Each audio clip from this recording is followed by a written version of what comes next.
नजदीक है, जिसको लेकर सभी पार्टियां तैयारी कर रही हैं। लेकिन आपकी जब सरकार आई थी तब ये कहा गया था कि गड्ढा मुक्त सड़कें कर दी जाएंगी। इसके साथ तरह तरह के वादे किए गए थे, जैसे कि रोजगार देने को और महंगाई कम करने को लेकर, जिसको लेकर विपक्ष लगातार आप पर सवाल खड़े करता रहता है। रेखा जी,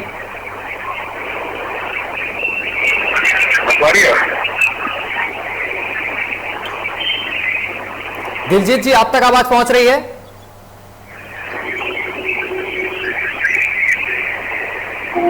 अमरेंद्र जी, आपको आवाज मिल रही है हमारी? जी आ रही है, आपकी बात में काफी स्लो है आवाज। अच्छा, जी ठीक है। दिलजीत जी, जिस तरीके से 2022 का चुनाव बेहद नजदीक है, तो किस तरीके की तैयारियां की गई हैं समाजवादी पार्टी की तरफ से? मुझे तो जनसंपर्क यात्रा समाजवादी पार्टी का राष्ट्रीय संयोजक जी से कल्याण तक मैं जा रहा हूँ। गाँव में किसानों का भारी सैलाब है और अखिलेश जी की एक तरह से आगे चल रही है। किसान कहता है कि इस बार हम फसल काट देंगे उसकी जब की पीछे तो नई फसल आएगी 2022 लोग और काफी जल खिलाफ मिल रहा है। मैं खासा प्रयास किया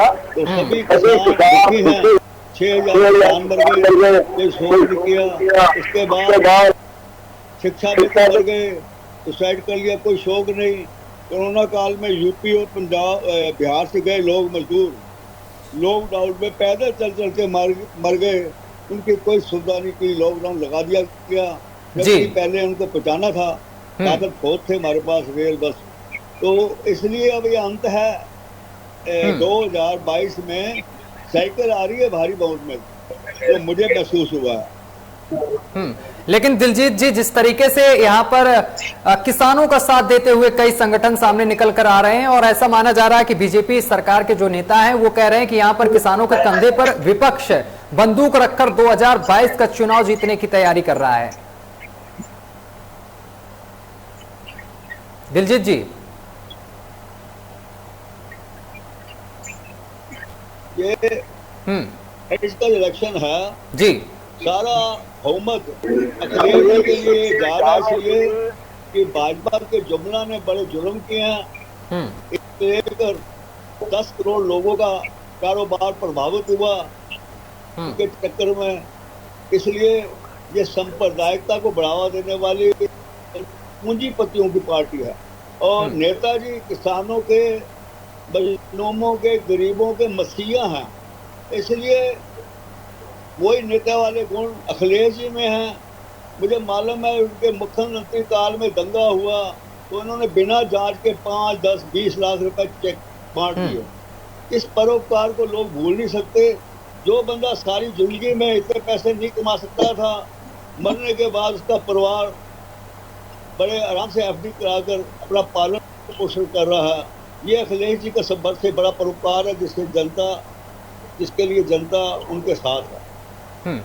ठीक है, रेखा जी से जवाब लेंगे। रेखा जी, जिस तरीके से यहाँ पर किसान आंदोलन चल रहा है पिछले 10 महीने से, इसके साथ कल भारत बंद भी रहा है, जिसको लेकर कई विपक्षी पार्टियों ने किसानों का साथ दिया है, समर्थन दिया है।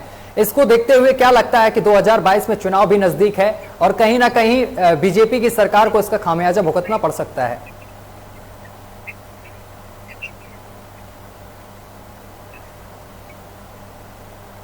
रेखा जी, जी आवाज पहुंच रही है आप तक?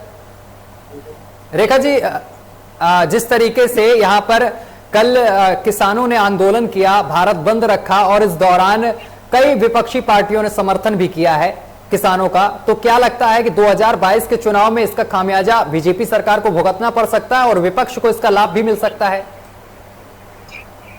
मेरा कहना ये है कि पहली बात तो ये जो किसानों ने किया था, कुछ किसानों की आड़ में जो विपक्षी पार्टी है और ये बीजेपी को बदनाम करने के लिए इन्होंने कल जो हरकत की थी, क्योंकि किसान हमारे साथ नहीं है, ऐसा नहीं है कि सारे किसानी लोगों ने ये करा था। तो बीजेपी को सही कार्य कर रही है, बीजेपी को कोई कामयाबी नहीं भुगतनी पड़ेगी। 2022 में बीजेपी ही आएगी, क्योंकि कोरोना काल में भी उन लोगों ने घर घर जाके राशन बंटवाया है, हम लोग भी साथ रहे हैं और काफी कुछ किया है बीजेपी पार्टी ने। तो ये जो विपक्षी पार्टी है, ये भड़काऊ वो बना के जाम लगा के ये करके विपक्षी पार्टी को, बीजेपी पार्टी को बदनाम कर रहे हैं किसानों की आड़ में। कुछ किसान लोग सही, ये नहीं है कि सारे किसान लोग हैं। कल जो किया है किसानों ने, किसानों की आड़ में ये विपक्षी लोग भी हैं इसमें शामिल। चलिए कम से कम रेखा जी, आपने ये तो माना कि कम से कम कुछ किसान लोग हैं यहाँ पर, कुछ विपक्षी लोग यहाँ पर हैं जो दाखिल हुए, कल सहयोग दिया, समर्थन दिया, लेकिन आपने माना तब भी कि कुछ किसान लोग हैं। आखिर मैं ये जानना चाहता हूं, आखिर कुछ किसान लोग ये सड़कों पर उतरकर इस तरीके से उग्र आंदोलन क्यों कर रहे हैं, बता सकती हैं क्या आप? और कर रहे हैं तो इनका समाधान क्यों नहीं किया जा रहा है? रेखा जी।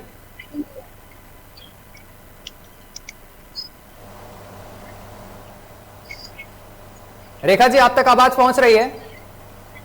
जी रेखा जी, मेरा ये सवाल है आपसे कि जो किसान यहाँ पर सड़कों पर घूम रहे हैं, प्रदर्शन कर रहे हैं, सड़क जाम की जा रही, जिससे आम जनता को परेशानियों का सामना भी करना पड़ रहा है, तो इनका समाधान क्यों नहीं किया जा रहा सरकार की तरफ से?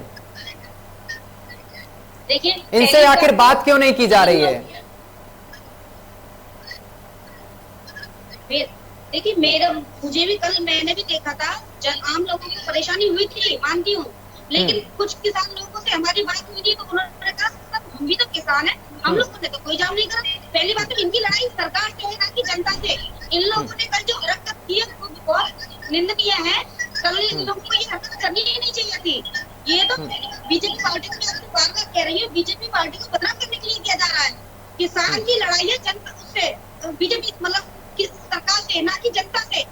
कल जो जनता को इतना मतलब झेलना पड़ा है वो बहुत ही गलत हुआ है। और लेकिन यहाँ पर लोगों का आरोप है और साथ ही जो विपक्षी पार्टियां हैं उनका कहना है कि सरकार ने जिस तरीके से वादे किए थे जनता से चुनाव के दौरान, वो वादों पर खरी सरकार नहीं उतरी है। जो विकास का वादा किया था, गड्ढा मुक्त सड़कों का वादा किया था और साथ ही युवाओं को रोजगार देने का वादा किया था, ये सब चीजें पूरी होती हुई नहीं दिखाई दी हैं। रेखा जी, बीजेपी पार्टी से काफी समय से बताइए बताइए। मैं देखिए बीजेपी पार्टी से मैं काफी समय से जुड़ी हुई हूँ। ऐसा नहीं है, गरीबों के लिए मकान योजना बनाई गई, मकान बनवाए गए हैं और शौचालय भी बनवाए गए। और कौन कह रहा है कि युवाओं को रोजगार नहीं दिए गए? बहुत रोजगार भी मिले हुए हैं।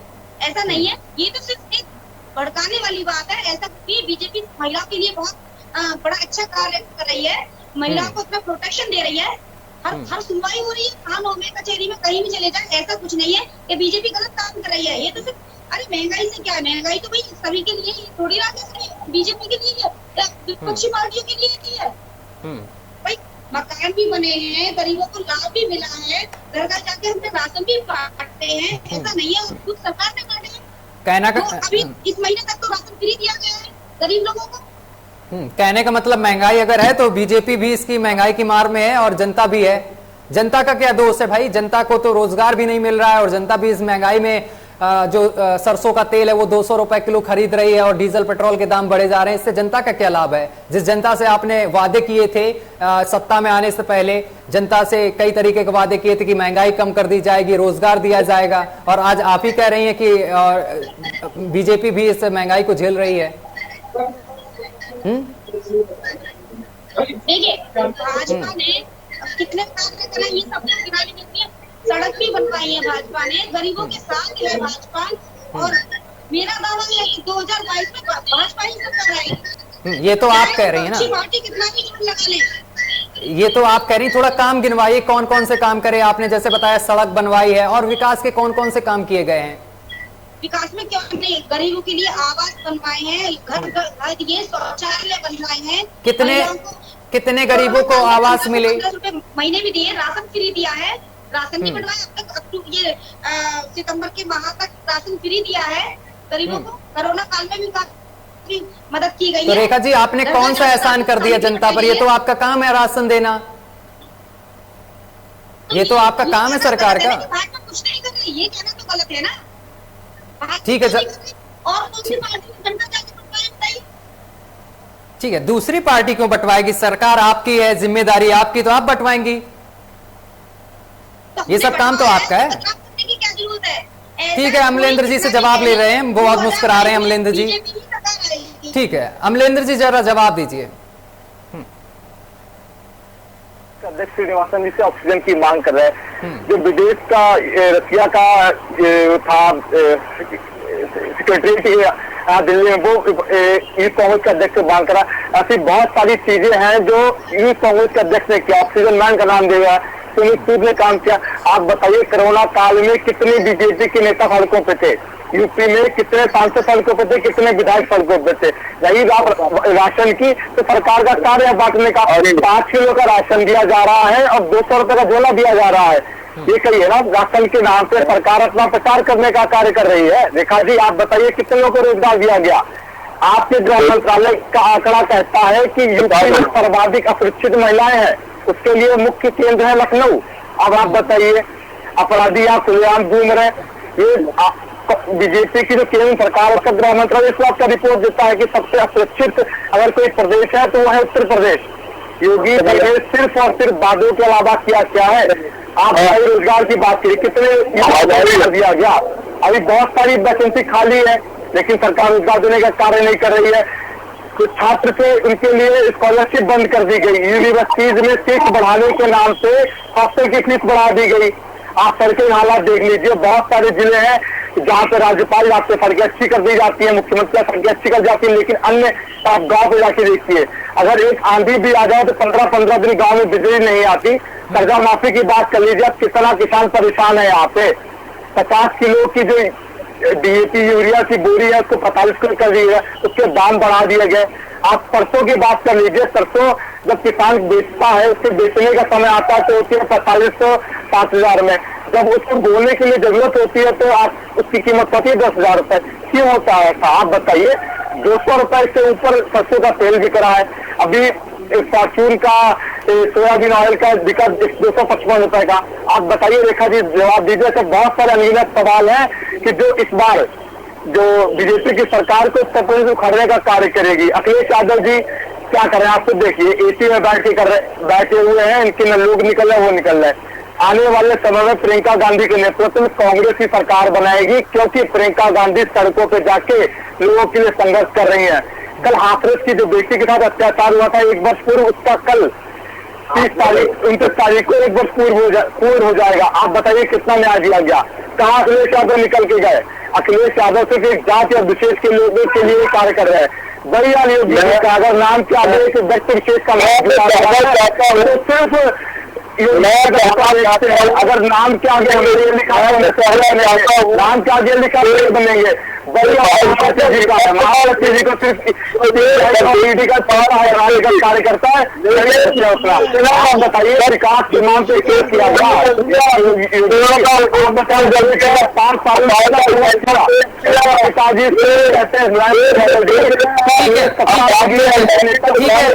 अमलेंद्र जी, ठीक है, जवाब ले लेते हैं। ठीक है, जानते हैं किसानों के, गरीबों के, मजलूमों को कल्याण जी को देते हैं। अभी जिला पंचायत हुए आपके जिला पंचायत नहीं करा पाए, संघर्ष की बात करते हैं आप बताइए कितने लोगों के घर मिलने गए जो कोरोना काल में पीड़ित समाज दिखाई दिया। अखिलेश जी को तो इतना पसंद करते हैं, खेत और खलियान में मैं गया पूरा, उनकी आंधी आ रही है अखिलेश जी की। और ये संप्रदायी पार्टी दिखाई दे रही है जिन्होंने समाजवादी पार्टी का सफल रखा है। मेरे पास सारे रिकॉर्ड हैं। अब अखिलेश जी आगे आए हैं और बदलाव का आज कन्हैया युवाओं की किसानों की बात करता है तो कांग्रेस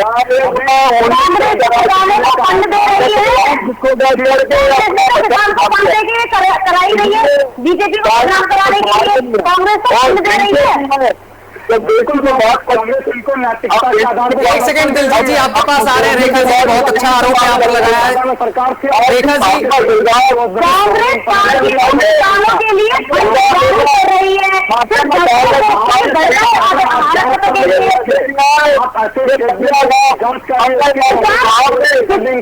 किसान के बिलों का विरोध नहीं कर रहा है। एक सेकंड दिलजीत जी, आप बता रहे हैं, एक सेकंड सेकंड, एक एक करके। एक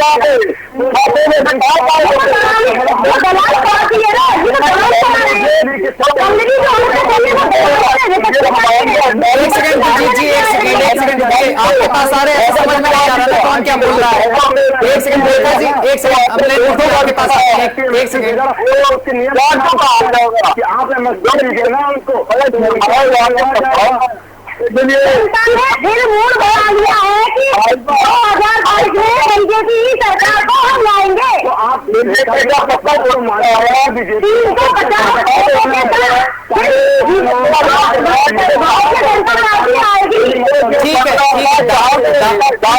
ठीक है एक सेकंड रेखा जी, कितना भी जोर लगा ले। रेखा जी आप लोगों ने किस रेखा जी रेखा जी अभी तक आप तक आवाज नहीं पहुंच रही, बिल्कुल क्लियर आवाज पहुंच रही है, मेरी आवाज पहुंच रही है आप तक। लेकिन एक सेकंड मुझे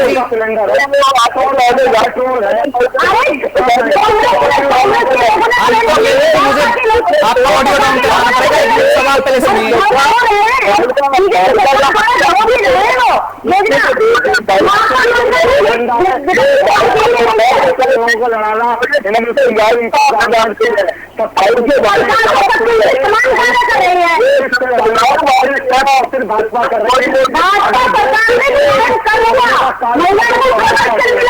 अरे रेखा जी मुझे भी बताइए, आप आपस में भिड़े जा रहे हैं, ये बताइए भाजपा सरकार में हाथरस में क्या हुआ, हाथरस में क्या हुआ, कौन जवाब देगा? हाथरस की घटना का कौन जवाब देगा? रेखा जी बताइए, मुझे जवाब दीजिए। हाथरस की घटना का कौन, हाथरस में क्या हुआ एक बेटी के साथ? आपके विधायक चुनाव में क्या करते हैं? सेंगर साहब एक सेकंड दिलजीत जी आप बताएंगे अभी। रेखा जी का जवाब दीजिए आप। रेखा जी आवाज पहुंच रही है आप तक मेरी?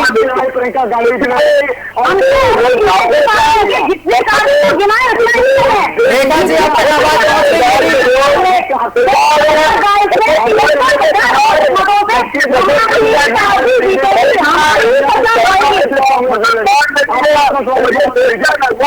किस तरीके से डिबेट हो रही है समझ नहीं आ रहा है। आप लोग आपस में लड़े जा रहे, बात नहीं सुन रहे, कोई मतलब बात ही नहीं हो रही है ना, जनता को समझ में आ रहा है जिस तरीके से आप लोग डिबेट कर रहे हैं। रेखा जी आप तक आवाज पहुंच रही मेरी? इन्होंने धरने में 5 से लेकर 20 लाख गिरफ्तार के मार दिए। बताइए गरीब दवाई देने नहीं कितना गरीबों के लिए तो हमारी भाभी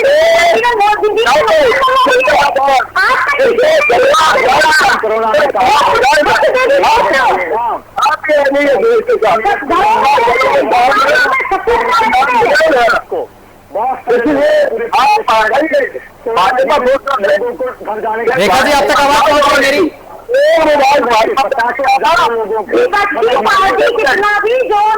पीसीआर एक बार मेरी ऑडियो चेक करें।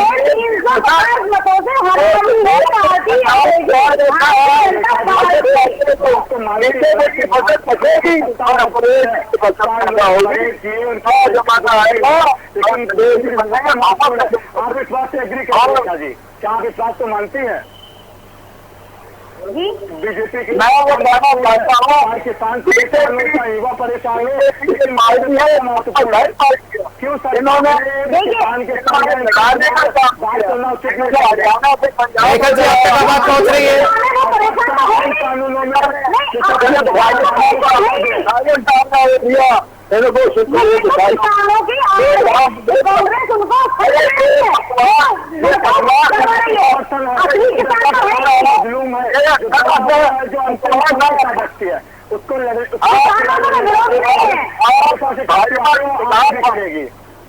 हाँ भाजपा की दलाल, इसलिए दलाल की अब कोई नहीं हो दलाल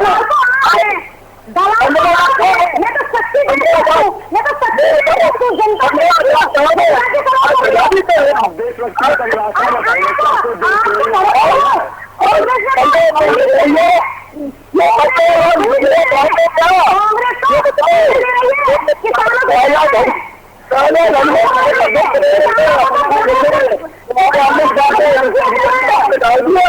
किसानों के नाम पे धंधा किया जा रहा है। किसानों के नाम पे धंधा किया जा रहा है। एक करोड़ आदमी भाजपा कोई कितना भी तो जो रहा है 2022 में 350 और 200 भारतीय जनता पार्टी है जीतेगी।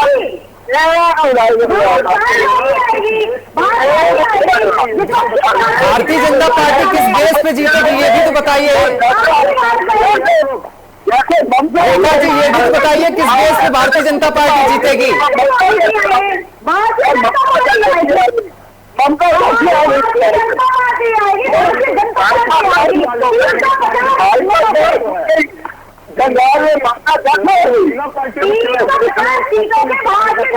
अमलेंद्र जी आप तक आवाज पहुंच रही है?